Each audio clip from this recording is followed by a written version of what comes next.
Subscribe कीजिए student point academy channel को और बेल आइकन को दबाइए स्टडी से रिलेटेड वीडियो सबसे पहले देखने के लिए। Hello friends, student point academy में आप सभी का स्वागत है। दोस्तों, हमने इसके पहले वीडियोस में देखा था क्लासिफिकेशन ऑफ एलिमेंट के बारे में। और क्लासिफिकेशन ऑफ एलिमेंट के बारे में जब हमने पढ़ा था तो स्टार्ट हमने किया था कुछ इंट्रोडक्शन से, और उसके बाद हमने देखा था डोबेराना ट्राइड्स के बारे में, जिसमें डोबेरानस अपनी थ्योरी लेकर आए थे और उन्होंने बताया था कि कोई भी 3 एलिमेंट्स ले लीजिए, ओके, और उसे असेंडिंग ऑर्डर में रखिए, और फिर लास्ट के 2 एलिमेंट उन दोनों का सम करके 2 से डिवाइड कर दीजिए सॉरी। तो उसका जो आंसर होगा वो मिडल टर्म के मीन के इक्वल होगा। यही हमने डोबेराना ट्राइड्स में पढ़ा था। और डोबेराना ट्राइड्स जो है ये सारे के सारे एलिमेंट को फॉलो नहीं कर पाई, उसी कारण डोबेराना की ट्राइड्स जो है वो फेल हो गई। इसके बाद एलिमेंट की क्लासिफिकेशन की जरूरत तो सभी को थी। तो जब एलिमेंट के 56 एलिमेंट डिस्कवर हो चुके थे, उसके बाद फिर न्यूलैंड्स आए और न्यूलैंड्स ने अपने ऑक्टेव के थ्रू इन एलिमेंट्स को अरेंज किया, मतलब असेंडिंग ऑर्डर में अरेंज किया उनके मासेस के अकॉर्डिंग। और उन्होंने बताया कि हर 8वां एलिमेंट जो होता है वो पहले एलिमेंट के प्रॉपर्टी से सिमिलरिटी शो करता है। और इसी बारे में हम पढ़ने वाले हैं न्यूलैंड्स लॉ ऑफ ऑक्टेव में। तो आइए फ्रेंड, स्टार्ट करते हैं।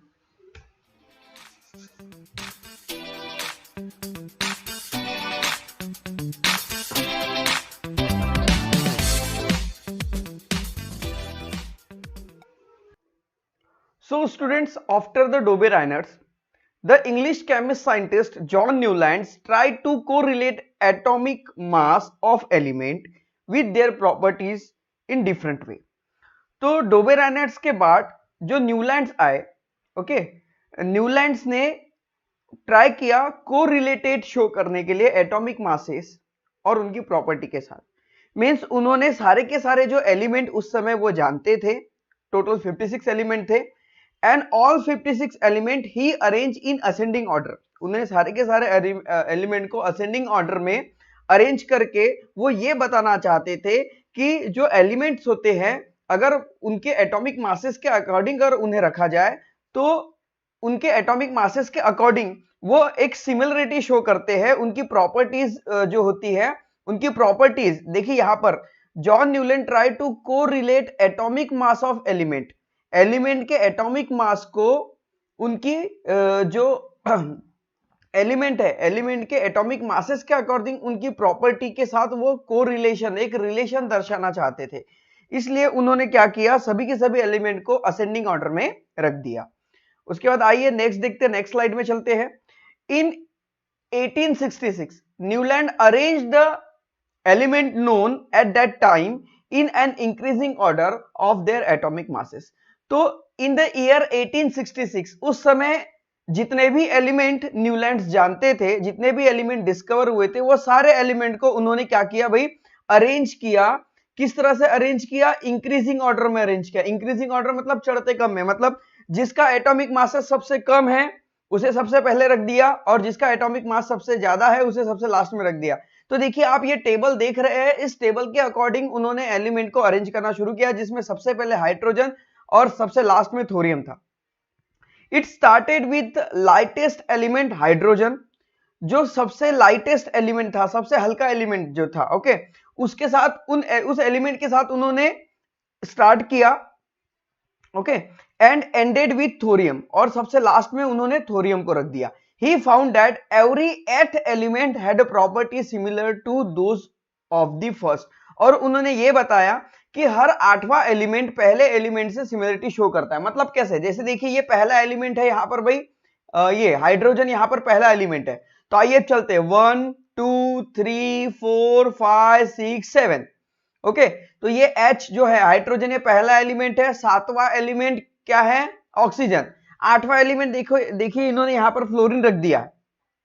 तो अब यहां पर वो ये बताना चाहते हैं कि ये जो पहला एलिमेंट है और ये जो 8वां एलिमेंट है, तो यहां पर हाइड्रोजन पहला एलिमेंट हुआ और यहां पे F जो फ्लोरीन ये 8वां एलिमेंट हुआ। तो यहां पर इस तरह से जब उन्होंने अरेंज किया तो उन्होंने ये बताया कि इन दोनों की जो प्रॉपर्टीज है वो सिमिलर है, ओके। फॉर एग्जाम्पल, अब और एग्जाम के तौर पर देखिए तो कुछ एग्जाम्पल हमारे पास है, जैसे sodium is 8th element from lithium. अगर देखिए सोडियम की बात करें तो ये देखिए सोडियम जो है ये लिथियम से 8वां एलिमेंट है। जैसे लिथियम अगर पहला एलिमेंट मान लिया, हर एलिमेंट से 8वां एलिमेंट उन्होंने बोला। जैसे लिथियम अगर मान लीजिए पहला एलिमेंट है, ओके, तो 1 2 3 4 5 6 7 8, तो सोडियम जो है ये 8th नंबर का एलिमेंट होगा। तो लिथियम और सोडियम इन दोनों की सेम प्रॉपर्टीज उन्होंने बताया। उसी तरह और एग्जांपल देखें तो बेरिलियम और मैग्नीशियम इन दोनों की उन्होंने सेम प्रॉपर्टीज बताई। तो अगर आपको मैं बताऊं तो आइए एग्जांपल में देखते हैं। जैसे आपको यहां पर एग्जांपल जो लिया है, जैसे fluorine, chlorine, lithium, sodium, beryllium, magnesium, इनमें किस तरह की सिमिलरिटीज देखी गई है। ओके, तो देखिए यहां पर अगर हम बात करें फ्लोरीन और क्लोरीन के बारे में, तो both have 7 electron in their outermost shell। अगर हम फ्लोरीन और क्लोरीन की बात करें तो मान लीजिए जैसे यहां पर जो इलेक्ट्रॉन्स होते हैं आउटर मोस्ट शेल में, तो इन दोनों के आउटर मोस्ट शेल में टोटल 7 इलेक्ट्रॉन थे। ओके, इसके भी आउटर मोस्ट शेल में भाई कितने होंगे, 7 होंगे। तो यहां पर देखिए इस तरह से ये सिमिलरिटी शो कर रहे हैं। अब देखिए लिथियम और सोडियम की बात हम करें तो बोथ आर अल्कली मेटल, ये दोनों की बात करें तो ये क्या है, ये है alkali metal. Okay, alkali metal मतलब क्या होता है भाई, जो बेस वाले होते हैं, बेस, ओके, एसिडिक नहीं, बेसिक मेटल। और अल्कली मेटल जो होते हैं इनकी पीएच वैल्यू होती है 7.1। उसके बाद बेरिलियम और मैग्नीशियम का एग्जांपल लिया गया है। तो बेरिलियम और मैग्नीशियम में भी आपको बताऊं तो इनकी जो केमिकल प्रॉपर्टी होती है, केमिकल एंड फिजिकल, इनकी प्रॉपर्टी सेम होती है। Okay, and the similarities of their outer most electron. Okay, और साथ में जो इनके आउटर मोस्ट शेल जो होगी उसमें जो इलेक्ट्रॉन होंगे, ओके, उनके नंबर्स भी इक्वल होंगे। तो इस तरह से ये सिमिलरिटी शो करते हैं। अब देखिए इन सब के बारे में आपको यहां पर ध्यान में रखना है। आप देखिए इन सब में क्या क्या सिमिलरिटीज है, आप जानिए। जैसे ये है, ओके, कार्बन, सिलिकॉन, ओके, ये सब अलग अलग, ऑक्सीजन, सल्फर, तो इनके बारे में आप जानिए कि भाई इनमें क्या सिमिलरिटीज है। ओके, और क्यों इन्होंने इसके बारे में, मतलब इन्हें असेंडिंग ऑर्डर में उन्होंने रखा हुआ है। तो यहां पर हमने कुछ एग्जाम्पल देखे कि हर 8वां एलिमेंट जो होता है पहले एलिमेंट के साथ सिमिलरिटी शो करता है। अब देखिए students, Newlands compare this similarity with octaves in music. तो जिस तरह से न्यूलैंड्स ने बताया था कि उन्होंने जिस तरह से एलिमेंट को अरेंज किया था कि हर 7वें एलिमेंट के बाद 8वां एलिमेंट उसके पहले वाले एलिमेंट के उन्होंने नीचे रख दिया। तो यहां पर क्या हुआ कि यहां पर एक ऑक्टेव उन्होंने बना लिया। ऑक्टेव मींस कैसा, देखिए Newlands compare this similarity with octaves of music. जैसे म्यूजिक में जो सुर होते हैं, सुर जो होते हैं, जैसे संगीत के जो सुर होते हैं वो 7 सुर होते हैं, चाहे वो इंग्लिश के हो या हिंदी के हो, ओके, वेस्टर्न हो या इंडियन हो, दोनों के दोनों जो है वो नोट्स जो है वो 7 है, जिन्हें म्यूजिकल नोट्स इंग्लिश में कहते हैं। जो म्यूजिकल नोट्स जो सुर है वो भी 7 है। And he called the similarity observe in the 8th and the first element. और उन्होंने बताया कि जो सिमिलरिटी होती है वो 8वें और पहले एलिमेंट की सेम होती है। ओके, ऐसा क्यों है, तो आइए उसे जानने के लिए चलते हैं नेक्स्ट स्लाइड्स पर। तो यहां पर देखिए स्टूडेंट्स, क्या आप जानते हैं, do you know 7 main notes in Indian music system. Indian music system में 7 नोट है और ये 7 नोट को सप्तक कहा जाता है। क्या कहा जाता है स्टूडेंट, सप्तक कहा जाता है। ओके, और उन सप्तक के बारे में अगर हम देखें तो देखिए सा, रे, ग, म, प, ध, नी एंड अगेन सा। ओके, आप देखिए ध्यान से, देखिए ये है सा, 1 2 3 4 5 6 7। तो देखिए सा से शुरू किए, ओके, और नी ये 7वां एलिमेंट है और फिर से सा पर आया तो 8वां एलिमेंट। तो देखिए ये जो दोनों, ये जो सा है ये एक ही है, मतलब इनकी प्रॉपर्टी सेम है। तो अगर जब भी इसे बोला जाएगा कि सा रे ग म पा धा नी सा, मीन्स सेम जो है यहां पर सेम सुर आएंगे दोनों के।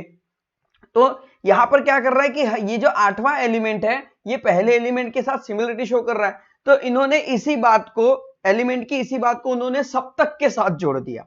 जो सप्तक है उन सप्तक के साथ उन्होंने जोड़ दिया। 7 म्यूजिक जो सिस्टम है, ओके, नोट्स के साथ उन्होंने जोड़ दिया। तो 7, तो ये जो है, ये जो नोट्स जो है सा रे गा मा प ध नी, ये इंडियन म्यूजिक सिस्टम के 7 नोट्स है। 7 main notes in a western music. अगर वेस्टर्न म्यूजिक के हिसाब से हम देखें तो ऑक्टेव ऑफ वेस्टर्न म्यूजिक तो है डो रे मी फा सोल ला ती डो। तो देखिए डो 1, ये 2, ये 3, 4, 5, 6, 7 एंड डो अगेन 8। तो देखो यहाँ पर डो से शुरू हो रहा है और यहाँ पर डो पे खत्म हो रहा है। तो जब भी इसे बोला जाता है तो डो रे मी फा सो ला ती डो, ओके। तो यहाँ पर देखिए ये जो 8वां जो यहाँ पर सुर है वो रिपीट हो रहा है। उसी तरह से अब देखिए ये जो डो है ये भी डो है, दोनों की सिमिलरिटीज यहाँ पर, दोनों की प्रॉपर्टी यहाँ पर सिमिलर है। उसी तरह से इन्होंने क्या किया, म्यूजिक को उन्होंने जोड़ दिया अपने ऑक्टेव के साथ। Music is created by using variation in these notes, मतलब इसी नोट का यूज करके सुर संगीत बनाया जाता है। तो देखिए स्टूडेंट्स यहां पर अब यहां पर क्या हुआ कि इस तरह से उन्होंने बताया। अब यहां पर बताया तो सही उन्होंने, ओके, उन्होंने इस तरह से सारे के सारे जो एलिमेंट है उन्होंने अरेंज कर लिया और उस समय टोटल 56 एलिमेंट डिस्कवर हुए थे और वो सारे 56 एलिमेंट को न्यूलैंड्स ने अरेंज किया और उन्होंने ये बताया कि हर 8वां एलिमेंट पहले एलिमेंट से सिमिलरिटी शो करता है, ओके। और इसी बात को उन्होंने किसके साथ कनेक्ट कर दिया, जो सप्तक होते हैं, ओके, जो म्यूजिकल नोट्स होते हैं उसके साथ उन्होंने उसे कनेक्ट कर लिया, ओके। आपको एक ही बात ध्यान में रखनी है, क्या बात ध्यान में रखनी है, न्यूलैंड्स के जो ऑक्टेव है every 8th element show similarity with the first element, ये सबसे मेन न्यूलैंड्स का जो है, ओके। न्यूलैंड की जो थ्योरी है या न्यूलैंड का जो प्रैक्टिकल्स है या न्यूलैंड ने जो डिस्कवर किया है उसमें सबसे मेन लाइन यही है दोस्तों कि according to Newlands octave every 8th element show similarity to the first element. ये वाक्य, ये जो सेंटेंस है, ये बात आपको याद कर ली, ध्यान में रख लेनी है, ओके।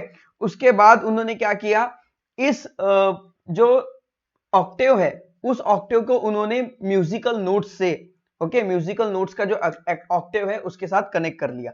देन अगेन फिर अगर हम देखें तो इस तरह से देखें तो यहां पर देखिए न्यूलैंड्स की जो थ्योरी है इनमें भी कुछ लिमिटेशंस थे। अब इनकी जो थ्योरी है ये भी सक्सेसफुल नहीं हुई, जैसे डोबेराइनर्स की थ्योरी जो है, जो ट्राइड्स वाली थी वो भी फेल हो गई और जो ऑक्टेव्स है न्यूलैंड्स के ये भी यहां पर फेल हुए। और ये क्यों हुए इसके बारे में हम यहां पर देखने वाले हैं। तो देखिए students, many limitations were found in Newlands octave. Newlands के ऑक्टेव में भी बहुत सारे लिमिटेशंस पाए गए। Newlands fitted all the known element in a table of 7 into 8 that is 56 element. Newland ने क्या किया कि पूरे के पूरे एलिमेंट एक टेबल में उन्होंने अरेंज कर लिए, जिसमें 7, देखिए यहां पर कॉलम है और 8 रोज है, तो 7 into 8 टोटल 56 एलिमेंट इन्होंने अरेंज कर लिया। पर अगर हम बाद में देखें तो Newlands octave laws was applicable only till the element calcium. तो न्यूलैंड्स का जो लॉज ऑफ ऑक्टेव है, न्यूलैंड्स ऑक्टेव लॉ, न्यूलैंड्स का जो ऑक्टेव्स का जो लॉ है ये सिर्फ कैल्शियम तक, यहां पर देखिए जो कैल्शियम को हाईलाइट किया गया है, ये ऑक्टेव सिर्फ कैल्शियम तक ही काम करता है, उसके बाद के एलिमेंट में कोई सिमिलरिटी शो नहीं होती है स्टूडेंट्स, ओके। तो यहां पर अगर हम देखें तो जैसे यहां पर ये था भाई कैल्शियम, कैल्शियम तक ही वो सक्सेस रह पाए। उसके बाद अगर हम एल्यूमिनियम और क्रोमियम की बात करें तो ये दोनों अलग तरह के मेटल है, not similarities, okay, not showing similar properties, इन दोनों में कोई भी सिमिलर प्रॉपर्टीज नहीं है क्योंकि ये दोनों अलग अलग एलिमेंट हैं, ओके। इनको इस तरह से जब उन्होंने असेंडिंग ऑर्डर में लगाया, यहां पे जो 8 7 7 के जो कॉलम बनाए उसमें एल्यूमिनियम के नीचे क्रोमियम आ गया, और क्रोमियम और एल्यूमिनियम इन दोनों में कोई सिमिलरिटीज यहां पर नहीं दिखाई दी। देन अब यहां पर देखिए स्टूडेंट्स, आगे और कुछ लिमिटेशंस थे उनके और दूसरे लिमिटेशंस क्या देखिए, Newland place 2 element in some boxes to according all the known element in the table.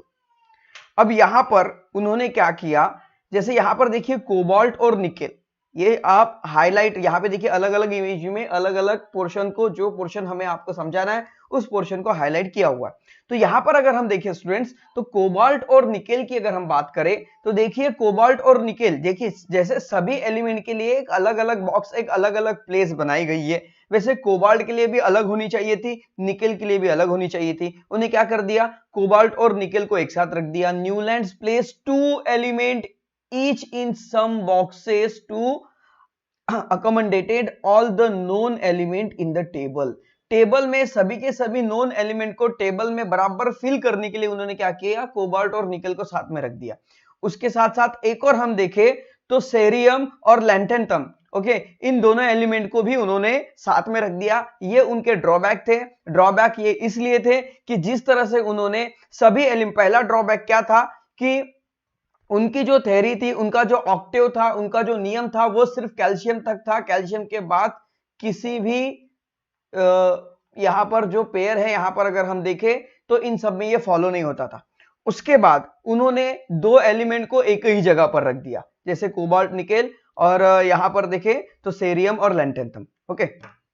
उसके बाद देखते स्टूडेंट्स, नेक्स्ट स्टेप में चलते हैं। तो देखिए अगला इनका लिमिटेशंस और है, he placed some element with a different property under the same note in the octave।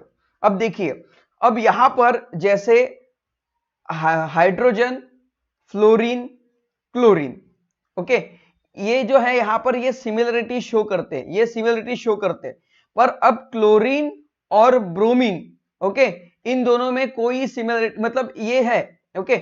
अब यहां पर उन्होंने क्या कर दिया है कि he placed some element with different property under the same note in octave। For example, Newland placed the metal cobalt and nickel under the note do along with halogen। तो यहां पर देखिए ये जो सारे के सारे एलिमेंट है, क्लोरीन और जैसे कोबाल्ट और निकेल को छोड़कर, ओके, ये जो एलिमेंट है ये किस तरह के एलिमेंट है, ये है हेलोजन वाले एलिमेंट, ओके। ये एलिमेंट का जो टाइप है वो है हेलोजन। अब इन्होंने क्या कर दिया, कोबाल्ट और निकेल को उसी हेलोजन के रूप में, हेलोजन के ग्रुप में रख दिया। अब देखिए भाई हेलोजन अलग है और जो मेटल है, ओके, वो अलग है। मेटल अलग होता है, हेलोजन अलग होता है। अगर इनकी प्रॉपर्टी सेम है, अगर इनकी प्रॉपर्टी सेम है तो फिर ये हेलोजन के ग्रुप में मेटल कहां से आया? अगर इनकी प्रॉपर्टी सेम है तो भाई हेलोजन के ग्रुप में हेलोजन ही होना था। ये हेलोजन के ग्रुप में मेटल कहां से आया? ओके, तो यहां पर ये इनका एक ड्रॉबैक शो होता है। तो ये भी इनकी एक लिमिटेशन है, इनकी एक डीमेरिट्स है, लिमिटेशंस इनके एक डीमेरिट्स है, ये कि भाई उन्होंने क्या कर दिया, हेलोजन के साथ मेटल्स को भी प्लेस कर दिया। और नेक्स्ट देखिए स्टूडेंट्स, तो यहां पर देखिए while iron having similarity with cobalt and nickel। अब देखिए ये जो आयरन है ये मेटल है, कोबाल्ट और निकेल ये दोनों मेटल है, ये दोनों की जो प्रॉपर्टीज है सिमिलर है। Away from them along with non metal oxygen and sulphur under note T. तो ये जो टी वाली नोट है, जैसे ये डो वाली नोट में और ये टी वाली नोट में, तो देखिए ये भी आयरन, ये जो फेरस है मतलब ये जो आयरन है ये एक मेटल है, कोबाल्ट और निकेल भी मेटल है। तो भाई ये दोनों एक लाइन में होने थे, एक ही कॉलम में होने थे, तो ये अलग हो गया और ये अलग हो गया। ओके, अब यहां पर देखिए ये मेटल है, ये भी मेटल है, इस मेटल को सल्फर के साथ हेलोजन के साथ रख दिया गया, और ये जो मेटल है ये नॉन मेटल के साथ रख दिया जो ऑक्सीजन और सल्फर है। तो इस तरह से यहां पर देखिए इनका एक और जो डीमेरिट्स है ये सामने आया। देन यहां पर देखिए स्टूडेंट्स एक और उनके डीमेरिट्स है। देखिए मैं जितने भी डीमेरिट्स बता रहा हूं ये बहुत ही मेन और समझने लायक और ध्यान में रखने लायक पॉइंट है। इतनी मेरिट्स मतलब यहां पर हमने 5 डीमेरिट्स के बारे में लगभग हम देखने वाले हैं। इतने डीमेरिट्स अगर आपने याद रख लिए स्टूडेंट्स, ध्यान में रख लिए, ओके, तो ज्यादा से ज्यादा इनका क्वेश्चंस 2 मार्क्स के लिए पूछा जाता है और 2 मार्क के लिए 5 पॉइंट्स एकदम पक्के, आपके 2 मार्क्स कोई कट नहीं कर सकता। ओके, इन पॉइंट्स को हम फिर से रिकॉल करेंगे। Okay, don't worry. अब देखिए लिमिटेशंस न्यूलैंड्स ऑक्टेव में, मतलब डीमेरिट्स लिमिटेशन बोली या डीमेरिट्स बोली एक ही बात है। तो यहां पर देखिए there was no provision for accommodating the newly discover element in Newlands octave. अब देखिए भाई, अब 56 एलिमेंट डिस्कवर हुए थे, तो जमाना आगे बढ़ने वाला है। 56 एलिमेंट ही रहेंगे क्या? बिल्कुल नहीं। 56 एलिमेंट से और दूसरे एलिमेंट आएंगे जिनकी डिस्कवर होंगी, फिर वो इस टेबल में कहा जाएंगे, उनके लिए तो इन्होंने जगह ही नहीं रखा। तो यहां पर अगर हम देखें तो the properties of new element discover later on did not fit the Newlands law of Octave. अब यहां पर देखिए, अब जो न्यूलैंड्स थे, न्यूलैंड्स ने जो अपने ऑक्टेव के अकॉर्डिंग इन सभी एलिमेंट को असेंडिंग ऑर्डर में, उनके मासेस के अकॉर्डिंग उनके असेंडिंग ऑर्डर में इन्हें रखा, और रखने के बाद अब उनके जो एलिमेंट थे, अब इन एलिमेंट मतलब जैसे इनकी थ्योरी तो यहां पर फेल हो गई, तो इनके बाद कौन आए? डिमरिटी मेंडेलियस आए। मेंडेलियस ने अपनी पीरियोडिक टेबल दी, तो मेंडेलियस की जो पीरियोडिक टेबल है उसमें ये एलिमेंट एज इट इज नहीं रह पाए। जैसे यहां पर देखिए, यहां हाइड्रोजन है तो लिथियम देखिए उसके नीचे। ओके, इस तरह से अब यहां पर जो है सारा का सारा पूरा का पूरा मैच नहीं हो पाया। मतलब जिस तरह से न्यूलैंड्स ने बताया, सेम उनकी जो मेथड है वो आगे फॉलो नहीं हो पाई। तो ये भी उनका एक डीमेरिट्स था। The property of new element discover later on did not fit in the Newlands law of Octave. तो इसके बाद जो एलिमेंट डिस्कवर हुए वो न्यूलैंड्स लॉ ऑफ ऑक्टेव में फिट नहीं हुए। मतलब इतने एलिमेंट तो फिट नहीं हुए जो 56 एलिमेंट थे, उसके अलावा जो और डिस्कवर हुए वो भी उनके ऑक्टेव में, उनकी टेबल में फिट नहीं हो पाए, उनके टेबल के अकॉर्डिंग फिट नहीं हो पाए। आइए एक बार रिकॉल कर लेते हैं कि भाई हमने क्या पढ़ा है। हमने पढ़ा है न्यूलैंड्स लॉ ऑफ ऑक्टेव में कि न्यूलैंड्स ने क्या किया भाई, न्यूलैंड्स ने जितने भी element, he knows 56 element on that time and he arranged all the 56 element in the ascending order. Okay, and he shows that every 8th element shows the similarity with the first element. Then he says that, or he connect the similarities with the musical notes. उन्होंने क्या बताया कि जिस तरह से हर 8वां element पहले element के साथ सिमिलरिटी शो करता है, उसी जिस तरह से म्यूजिक, जैसे सा रे गा मा प ध नी के बाद वापस सा आता है, तो इन दोनों को उन्होंने आपस में कनेक्ट कर दिया। उसके बाद इसके बारे में हमने थोड़ा सा देखा था कि भाई क्या होता है सप्तक, तो हमने इंडियन भी देखा और हमने वेस्टर्न के बारे में भी देखा। उसके बाद देखिए न्यूलैंड्स के कुछ डीमेरिट्स यहाँ पर सामने आए, लिमिटेशन सामने आए। क्या डीमेरिट सामने आए कि इनका जो लॉ है वो सिर्फ कैल्शियम तक ही चल सका। ओके, कैल्शियम तक ही एप्लीकेबल था। उसके बाद कैल्शियम के बाद आने वाले जितने भी एलिमेंट थे वो सिमिलरिटी शो नहीं करते थे। Then Newlands place 2 element, Newland ने क्या किया, एक ही बॉक्स में दो एलिमेंट को रख दिया। उसके बाद और फिर देखें तो न्यूलैंड्स ने क्या किया भाई, यहां पर मेटल हेलोजन के साथ मेटल को रख दिया। ओके, उसके बाद फिर उन्होंने क्या किया कि यहां पर देखिए ऑक्सीजन और सल्फर ये दोनों के दोनों नॉन मेटल है, उनके नीचे मेटल को रख दिया, आयरन को। Okay, ferrous iron, okay, iron का ही ये सिंबल है Fe, तो आयरन को रख दिया। जबकि आयरन की प्रॉपर्टीज कोबाल्ट और निकल के साथ सेम सिमिलरिटी शो करती, तो उनके साथ रखना था। ओके, उसके बाद यहां पर जो नो प्रोविजन, मतलब कि जो न्यूली एलिमेंट आने वाले हैं उन एलिमेंट के भी बारे में उन्होंने कुछ भी ब्लैंक स्पेस नहीं छोड़ी, या जो न्यू एलिमेंट डिस्कवर हुए वो उनकी ऑक्टेव्स को फॉलो नहीं करते थे। तो स्टूडेंट्स इस वीडियो में इतना ही। इसके बाद स्टूडेंट्स हम पढ़ने वाले हैं किसके बारे में, डिमरिटी मेंडेलियस के बारे में। क्योंकि डिमरिटी मेंडेलियस ने बनाया पीरियोडिक टेबल, और जब न्यूलैंड्स ऑक्टेव यहां पर फेल हुआ तो फिर आए डिमरिटी मेंडेलियस जिन्होंने इन एलिमेंट्स को अरेंज करके दिखाया। और स्टूडेंट्स इस वीडियो में इतना ही। इसके बाद डिमरिटी मेंडेलियस के बारे में हम पढ़ेंगे नेक्स्ट वीडियो में। तो मिलते हैं फ्रेंड्स नेक्स्ट वीडियो में, तब तक के लिए बाय बाय।